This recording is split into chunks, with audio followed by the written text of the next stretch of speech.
Oh my god ชูริไฟใบเฮโร่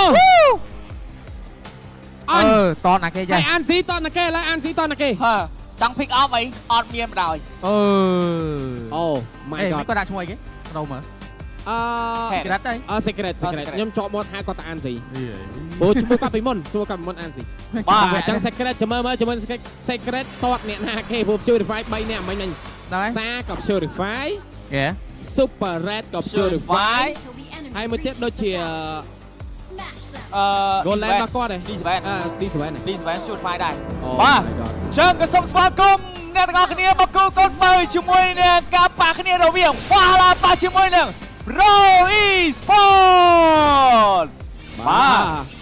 ជាចំនួនបើកឆាករវាងធីមទាំងពីរដូចគ្នាផងដែរចាំមើលជាមួយនឹងសមាជិកថ្មីនៃ MPL KFC 38វ៉ាឡាធ្វើបានល្អកម្រិតណា Midland តាគូអើយបាទ Midland ដូចជាមិនអីទេព្រោះដោយសារតែយើងបានឃើញជាមួយនឹង Matana ស្រួលរត់ចេញរត់ចូលដែរបាទចឹងសម្រាប់ D7 នៅក្នុងការ perform ជាមួយនឹង Matana នេះតាចាំមើលជាមួយនឹងការ cover គ្នាបានល្អដែរបាទណាចាក៏គាត់មានប្រវត្តិធ្លាប់នៅជាមួយនឹង Pro Esport ដែរមួយរដូវកាលដែរហ្នឹងហើយបើបញ្ញាគាត់អវត្តមានតាំងពីនៅជាមួយនឹង IMP អីបាទគាត់ថា2ឆ្នាំអីត្រូវបាទ2ឆ្នាំហើយបាទចឹងណាភ្លាមជាមួយនឹង Midland មានការ clear ក៏ដូចជា K-Sen ទៅហើយពេលលេងបាក់ម៉ែមួយក៏ដូចជាកន្លែងនេះជាមួយការបងវាយពេលលេងចូលដល់ពេលលេងទៅអោបតោងស្វ័យរត់បានសម្រាប់ចាយពីជាមួយការចាយពីកាពីណាចាដូចគ្នាប៉ុន្តែមិនទាន់មានវត្តមានជាមួយនឹងការដាច់ first blood ទេអាយ៉ាមួយលើកដៃកន្លែងចិត្តកូន Pro VR ដgang ចាំមើលអាយ៉ាចង់ snowball គេមិនតែវ៉ាឡាមកគេច្បាស់ timeline យ៉ាងម៉េចគេដែរគេហ៊ានវាយណាមួយគេហ៊ានវាយនៅក្នុង jungle គេគឺមាន damage ដាន់នៅខ្លួនលើយើង2នាទីគឺមានអញ្ចឹងគឺគេវាយយើងឈឺមែនតើណាតែបើសិនជាគាត់ចង់ snowball លុះត្រាតាយ៉ាបានថតទី1ហើយបាទទៅរូបភាពមិនកាត់ឡើងអូយចង់លឿនមែនតើបាទលឿនណាមិញតំណមួយដែលគាត់ចង់លេង aggressive all legend ដូចគាត់ធ្វើម្ដងការរដូវកាលទី7បាទការដើម regular season ណាបាទឥឡូវគាត់ចង់ប្រើតម្រងនឹងមកលេងទៀតក៏យ៉ាងណាតម្រងទៀតបាទចឹងឥឡូវជាមួយនឹងវត្តមានរបស់ Valhalla នៅ4 hero ជុំគ្នាយកតែម្ដងអញនឹងវាយគ្នានៅ mid lane នេះឬក៏វាយគ្នាកន្លែងថតក៏មានការ spawn មកវិញនៅគ្នាក៏ដូចជាកន្លែងជាមួយ skill ក៏មានការបើក map បញ្ញាកំពុងតែធ្វើការកវីកវត្ត fast ថតឬក៏យ៉ាងណាក៏ដូចជាកន្លែងនេះមួយ K-Sen មកតឬក៏មិនទាន់បលែងជាមួយនឹង Orange ឬក៏បលែងអត់បលែងទេថត free ទៅលើ Valhalla hero ដែល snowball គេតែ early game បែរជាថតទី1បលែងទៅលើខាង Valhalla វិញមានរឿងអីចេះជាមួយ Pro Esport កំហុសមួយដែលវាមិនមែនជាកំហុសអ្វីដែលគាត់ធ្លាប់ជាប់កដោបើអត់តែយកតំណពីណាចាបណ្ដៃពេលលេងមកដឹកមកជើពី secret ប៉ុន្តែមានការដកថយក៏ដូចជាមានការខេតមកបណ្ដៃពី super red farm stack នៅ midland បានច្រើនមែនតើពីណាចាអ្វីដែលគាត់ធ្វើឲ្យគាត់បាត់បង់ទៅថតទី1គឺជាការចង់ទៅ invade ជាមួយនឹង pop up bar របស់ខាង Valhalla អាយ៉ាចង់ bet ជាមួយនឹងការទាត់ off purify ឬក៏យ៉ាងណាអត់ទាត់ទេអូមានអសរៀងខ្លួន experience land ដែរដូចច្បាស់ដូចគ្នាផងដែរណាបាទទៅហើយសាទៅគក់ម្ដាយផ្ដោតអត់តែយកតំណងពីសាធ្វើការបដាច់ចៃ flicker មួយផងដែរពី head មិនក៏ធ្វើទៅចំណាយបាត់បង់ជីវិតជាមួយនឹង head ដូចគ្នាតែខាងក្រោមយ៉ាប្រតិសិន3ជុំយកតាមដងជាមួយនឹងការដាច់ដែរទេប៉ុន្តែតែមិនចូលទៅលើ Grand ទេមិនជាមួយនឹង D7 ចូលបន្តិចតែ split damage បាទ Grand បាទចាអីនេះរៀងស្ងប់ស្ងាត់ដែរ first blood ក៏មិនទាន់ចេញមកវិញដូចគ្នាក៏ដូចជាវត្តមានជាមួយនឹងការទម្លាក់ Rafale បាទ Grand clear lane ធម្មតាបើទោះជាមាន purify ពី D7 សាក៏ដូចជា super red ខ្ញុំគិតថា secret អ្វីដែលគាត់គួរតែផ្ដោតតែ K-Sen មួយទៅចាប់បើសិនជាតតបានទៅលើ K-Sen បោកបានគឺជារឿងល្អមែនទេបាទខ្លាចតែបោកអត់ដាច់ដែរខ្លាចបោកដាច់បើថាអាយ៉ាកន្លែងនេះតមកជើង purify មួយបើកអត់តែយកតាមដងពីណាចាប៉ុន្តែអត់មានការវាយគ្នាទេអស់បាត់ហើយសាអត់មាន purify ថតមែនទេបើសាហ៊ានចេញ map អាចនឹងមានគ្រោះថ្នាក់ដូចគ្នាជាមួយនឹងសាត្រូវយកធ្នូមួយ D7 អាចមានបញ្ហាដែរកាប់3ជុំជាមួយនឹងការអស់អាតែដកថយមកវិញផងដែរពី D7 top បាទយោថប់ចង់កាក់ lane ពី Felix ដូចដឹងហើយជាមួយនឹង Felix នេះជា expert in lane មួយដែលមម lane ខ្លាំងមែនទេបាទអ្វីដែលសំខាន់ថតទី2នឹងកើតមកតែណាមិញមើលជាមួយនឹងការ rotation 5ទល់ស្មើត្រឹមថតទី2បងកាកាអើយថតទី2បញ្ញារៀងក៏ K-Sen ទៅដល់ retribution មួយពីបញ្ញាមកលោកខ្លាំងតែគាត់តបមកមេរោជាមួយការតយកតាមជួយ purify first blood តែទៅលើ screen វិញលេង Felix ធ្វើការដេញបាយក៏ដូចជាជាមួយការបង់រ៉ាវ៉ាល់យកតាមដល់ពីសុបរ៉េបតាមានការវត្តមានជាមួយការដេញបាយគ្នាទេតថយរៀងខ្លួនវ៉ាវ ណាចា skill ក៏រៀងឡែតតិចតាអីនោះទេដោយសារតែក៏ចូលបានជាមួយនឹងតថដូរជាមួយនឹង secret មួយក៏មិនជាការខាតបងធ្ងន់ធ្ងរនេះដែរ ណាបាទចាឥឡូវជាមួយនឹងការបាន first blood ប៉ុន្តែបាត់បង់ថថអស់2ដងមកហើយពីបញ្ញាធ្វើការ retreat free ថថយកតែម្ដងមិនមិញបាទ តថ2ហើយ ណែ ប៉ុន្តែ goal លេត goal អត់លេតទេ 800 goal ទេបាទ goal ដាក់លេតទេ Super Red កំពុងចង់ធ្វើអ្វី Super Red និយាយទៅសម្រាប់តថឲ្យលេត goal ច្រើនដូចជាមិននិយាយតើលេតសំ experience បាទហក់ជន់យកតែម្ដងពី KSN ចាប់ជាប់ឬក៏មិនជាប់បញ្ញាបណ្ដៃចុងក្រោយបន្តតែពិសាបណ្ដៃអត់មានបញ្ហាទេក៏ដូចមានការចាយ flicker មួយបណ្ដៃពី head Oh my god ធីមទាំងពីរនេះពិបាកក្នុងការផ្ដាច់មែនតែនយកតែម្ដង សំខាន់ចេះ កន្លែងពួកគាត់វាយគ្នាអត់វាយយកបណ្ដាច់ទេយល់អត់ក៏វាយតែភោគឲ្យ low record ទៅផ្ទះតែប៉ុណ្ណោះ អាយ៉ាក្រែនធ្វើការតម្លាក់ជាមួយនឹង OPG មួយបណ្ដាប្រតិសិន3ចុង2ទី7អានឹងចូលបោកធីម fight ដែរទេបណ្ដាជាមួយនឹង KSN ចាប់ជាប់មកពីអង្គបណ្ដាពី screen មានការបាត់បង់យកតែជាមួយនឹងការផ្ដាច់ពីសាទៅគ្នាកន្លែងជាមួយនឹងការផ្ទះពីណាចាអត់ទាន់មានតម្លៃអីច្រើនទេនៅ early game ក៏ដូចជាកន្លែងនេះជាមួយនឹង secret 2ដងបាទមួយដោយសារតែសមាជិករបស់វ៉ាឡាគាត់ច្បាស់ timeline នេះមិនរបស់គាត់ដែរយ៉ាងហ្នឹងហើយជាមួយនឹង Sicilian និង Patrick មិនមែនជា hero early game នោះទេអញ្ចឹងជាមួយហើយដែលគាត់ថាយ៉ាដាច់តែ secret មួយអត់បញ្ហាយើងដកមក reset ធ្វើម៉េច game នេះ hold ដល់ late game បានតែណាមិញជាមួយនឹង team fight បើយើងគិតទៅ pro esport ក៏មាន damage late game វ៉ាឡាក៏មាន damage late game ដូចគ្នាអាយយយបាទក្តៅសាច់យកតែមែនតែជាមួយនឹង game នេះបច្ចុប្បន្នការនាំមក goal មកវិញផងដែរ300 goal តាមដល់ពី pro esport បាទ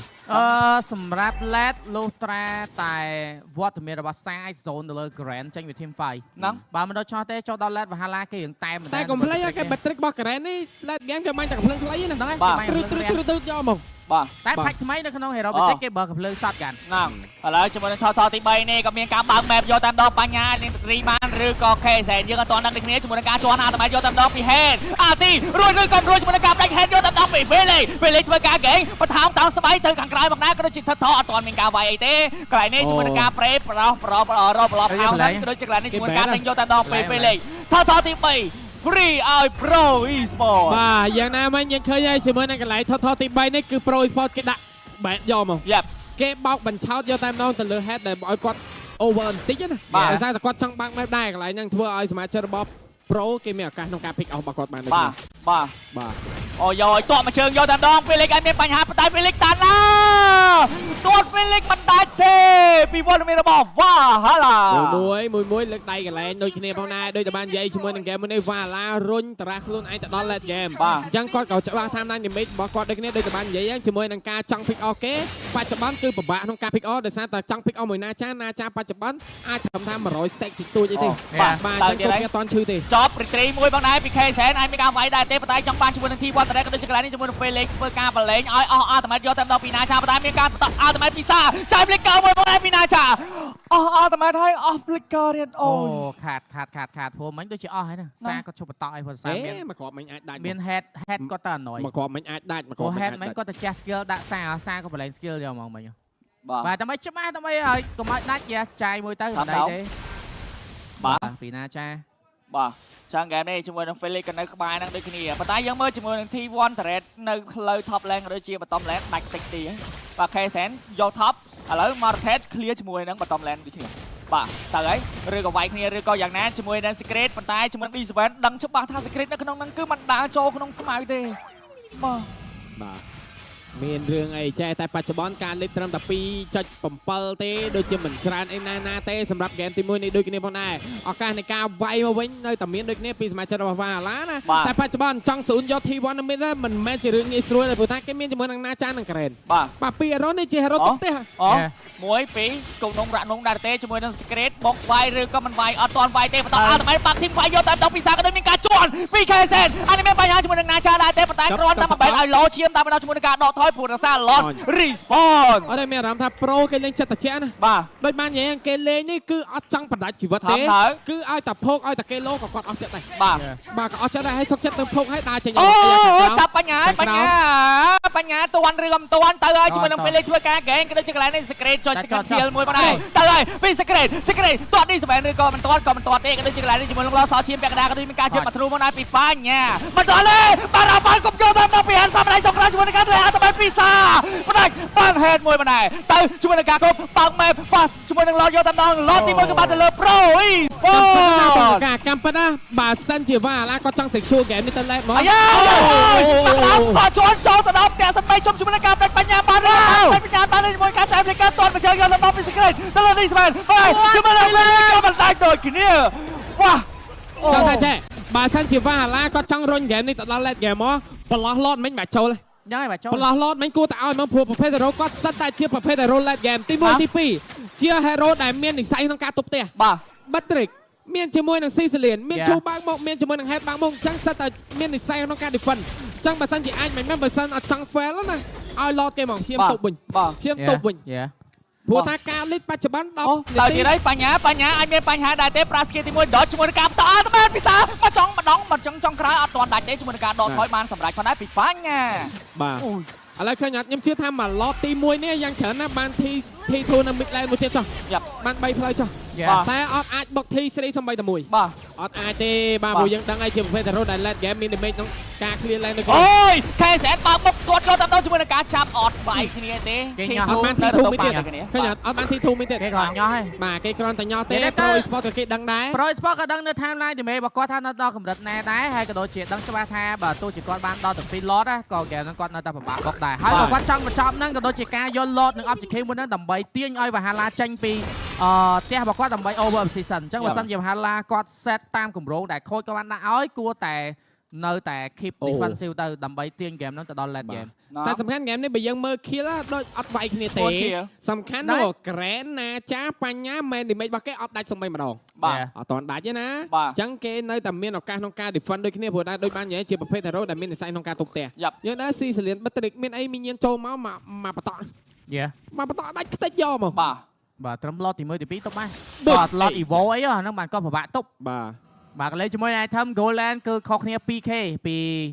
Super Red បាទទៅលើ Grand ចំណែក Jungler គឺស្មើគ្នាទេគាត់មានបានឲ្យ Goland យកគេ អូទៅបើ Disvan វាយឬក៏វាយអត់វាយ អត់មិនគាត់មានខុស item មួយហ្នឹង Glowing One មែន Glowing One មួយតែប្រឡោះ2ទៀតគាត់ឆ្នៃ ហ្នឹងអាហ្នឹងចាពេលលេង clock Destiny គេទិញកលឹមជិះហ្នឹងមួយគាត់យក clock Destiny ហ្នឹងឬមួយក៏គាត់ចង់ពាក់ជាមួយនឹង Wishing Lantern គាត់ប្រហែលជា clock ប្រហែលចាំយក item ទី3អត់ចេញ clock មុនទេ បាទឥឡូវចាំមើលជាមួយនឹង game មួយនេះបច្ចុប្បន្ន12នាទីការនាំមុខ 5k goal Wishing Lantern បាទអត់យក clock ព្រោះជះ Flick ឈឺបាទជះឈឺតដល់ប្រើហ្នឹងបាទដោយសារអីឡតបាទចាឥឡូវមានការចូលមកយកជាមួយនឹង Pop បបន្ថែមទៀតបានដែរវត្តមានភីមទាំងពីរនេះអាយ៉ាអាចនឹងមានបញ្ហាជាមួយនឹងការវាយគ្នាកន្លែងឡតនេះហើយក៏ដូចជាមានការឆាយ skill ធម្មតាគាត់ថាឲ្យទៀតមកឡតនេះឲ្យទៀតយកទៅ hold ធ្វើម៉េចឲ្យ Karen level 15មាន item មួយបញ្ញាមួយណាចាមកបាទគួរតែឲ្យទៀត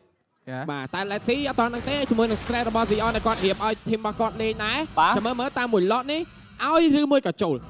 បាទព្រោះថាបើសិនជាយើងគិតថាឲ្យឱកាសនៃការ defend នៅក្នុងផ្ទះយើងមានច្រើនក៏ប៉ុន្តែបើយើងសម្រេចចិត្តថា join team fight ទទួលស្គាល់វា50 50ក៏ប៉ុន្តែបើសិនជាយើង fail ទៅយកមក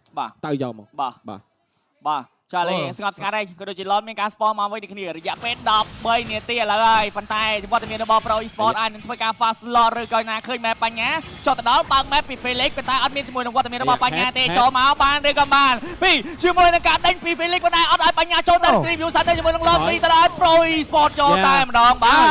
ឲ្យជួយជំរឿនល្អសម្រាប់គាត់ឲ្យខ្ញុំគិតថាជាជំរឿនដ៏ត្រឹមត្រូវមែនទេព្រោះចូលក៏ចូលដែរគាត់ពិបាកចូលតែភាសាមាន Felix គាត់ដាក់ពាំងជាប់ឯណាឥឡូវយើងឃើញណាGrand មិញបាញ់ទៅលើ Felix ពីបតណាហ្នឹងពីបតហ្នឹងទាំង secret អត់តបានតទៅលើ Felix ទៀតបាទអញ្ចឹងបើសិនជាតិចទៀតគាត់ចាប់ផ្ដើមមាន damage មក pick out ទៅលើ Felix អាចដាច់តែណាមិញជាមួយនឹង Pro Esport ក៏មិនណយដែរដូចតែបាននិយាយជាមួយនឹងការលេងបែបញ៉ាំអាយ៉ាជាមួយនឹងការ bet យកបាន T2 ប៉ុន្តែពី Pro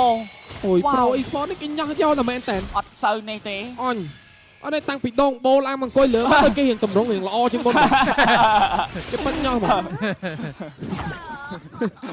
បាទឡតទី2មកខាងលើជាមួយវ៉ាហាឡាគាត់និយាយទៅសម្រាប់វ៉ាហាឡាគាត់មានភាគរយអាច defend បានបើសិនក្នុងករណីដែលសមាជិកគាត់នៅទាំងអស់ ណា បាទព្រោះសារថាប្រភេទ Hero Nacha ក៏ដូចជា Brand គឺជា Hero ដែលគាត់តែងាយ អាចដាច់បន្ទីធីមួយផ្លូវអាចដាច់មួយផ្លូវអាចដាច់មួយផ្លូវហ្នឹង ហើយហក់ជន់យកតែម្ដងពី K សែនចាយ flicker មួយណាពីណាចាអត់មានបញ្ហាទេសម្រាប់គេមានការ ban មកអស់ flicker តែប៉ុណ្ណោះបាទ ឃើញអាចបានធីសេរីមួយផ្លូវគត់ បាទ Super Minion ទៀតមកទៀតក៏សមាជិករបស់វ៉ាឡានៅបន្តការ defend បានព្រោះថាការ៉ែនអត់តន់ប្រើ skill ទាំងអស់ទាំងណាចាក៏នៅដែរណាចាអត់ flick មួយដែរ flick ឡើយហ្នឹង បាទអត់បញ្ហាលេងមួយលើកដៃកន្លែង Super Minion នៅសង ព្រោះសារថា K សែនគាត់យកមកដើម្បីលេងមួយ Matilda ដែលគាត់ធ្វើបែបហ្នឹងឈូសឲ្យតោងបើសិនជាណាចាគេចាប់បានភាសាទៀតគឺទៅហើយ បាទចាឥឡូវភ្លាមជាមួយនឹងការបាក់ ultimate យកតែម្ដងដើម្បីយកជាមួយនឹង T3 មកតែយកបានទេជាមួយនឹងវត្តមានរបស់ K សែនក៏មានការជន់ ultimate យកតែម្ដងជាមួយនឹងការផ្ដាច់បញ្ញាបណ្ដាយចេញពីខាងក្រៅហើយមានការឈរសាប់យកតែម្ដងពី Super ពីឆាបណ្ដាយចុងក្រោយអត់មានបញ្ហាដែរតែជាមួយនឹងការផ្ដាច់ជាមួយនឹង Skate បណ្ដាយជាមួយនឹង K សែនក៏មានការចូលផ្ដាច់ចូលក្រុមចែកយកតែម្ដងសល់តែពីដល់តែម្ដងពី Grand ហើយក៏ Secret អត់មានបញ្ហាដែរទេជាមួយនឹងការបន្តពីជីបណ្ដាយប្រទេសសិន3ចូល2ជាមួយនឹង D7 មានការឈរសាប់គេយកតែម្ដងអត់មានក៏មានការបន្តគ្នាចូលឡើង Fight this way ដល់មិនlên ផ្ដោតតែយកទៅពិសា Last Standing ធ្វើការវាយទាពី Pro Esport វ៉ូបាទជ័យជំនះដ៏ smooth មែនទែនពី Pro Esport លេងចិត្តត្រជាក់មួយលេងគ្រាន់តែញ៉ោះទៅលើសមាជិករបស់វ៉ាឡាតែប៉ុណ្ណោះ Yeah